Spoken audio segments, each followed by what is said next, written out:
We're now going to begin the physical examination, and we usually begin the examination with the head.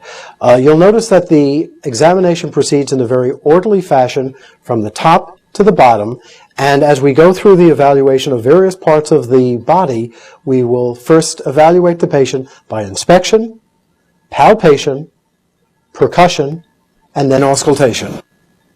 We're going to first evaluate the cranial bones, the frontal, temporal, parietal, and occipital bones, evaluating whether or not there is any depression of any of these bones.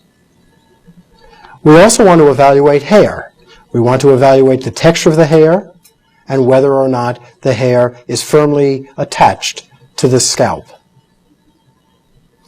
Our assessment will then continue with assessment of the lymph nodes, and there are a variety of lymph node chains in the head and neck.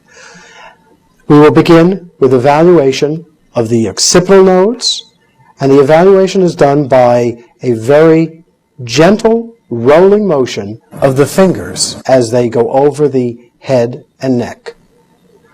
We then come to the posterior auricular nodes, down into the posterior triangle,